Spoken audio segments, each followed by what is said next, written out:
Mesdames et messieurs, bonsoir. Nous sommes le jeudi 22 juin 2023. C'est le Flash Info de la soirée sur First Afrique TV.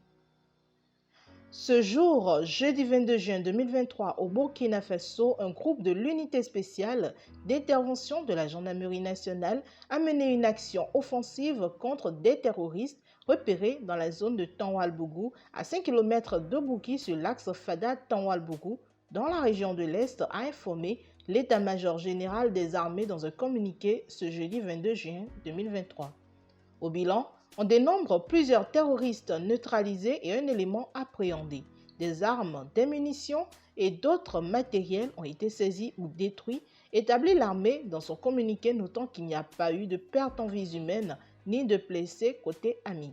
Le chef d'état-major général des armées a salué la combativité, la bravoure et l'esprit de sacrifice des hommes qui traquent sans répit les groupes terroristes.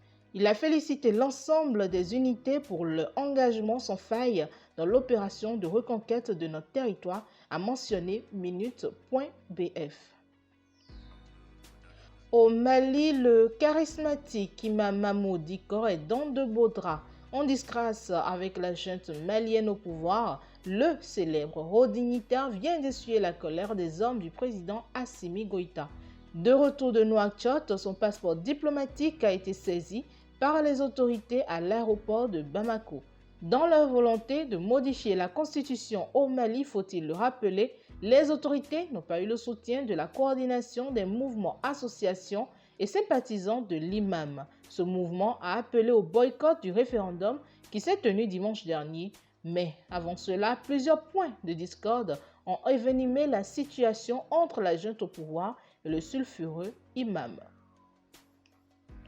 Au Sénégal, des opposants pourraient récupérer leur éligibilité. Une commission politique sénégalaise a proposé jeudi de modifier la loi électorale pour permettre à 2 personnalités de l'opposition radiées des listes de se présenter à l'élection présidentielle de février 2024.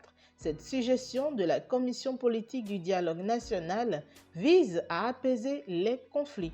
Karim Wade, ancien ministre, et Khalifa Sall, ancien maire de Dakar, ont été condamnés respectivement à des peines de prison en 2018 et 2015 pour détournement de fonds et corruption.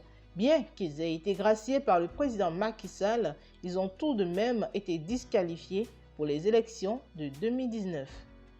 Et en Algérie, pour finir, plus de 9000 migrants originaires d'une dizaine de pays africains sont arrivés depuis janvier dans le nord du Niger après avoir été refoulés d'Algérie, une situation humanitaire critique selon un rapport de l'ONU et de l'Organisation internationale pour la migration publié jeudi.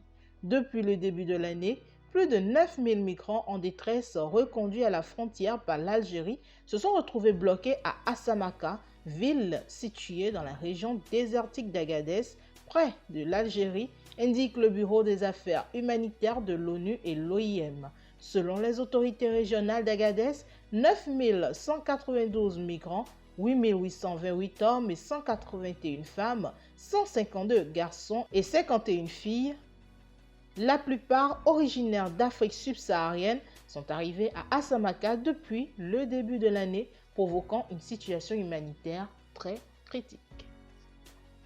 Ainsi prend fin le Flash Info de la soirée de ce jeudi 22 juin 2023. Mesdames et messieurs, merci de nous avoir suivis, merci de nous rester fidèles. Agréable soirée à vous.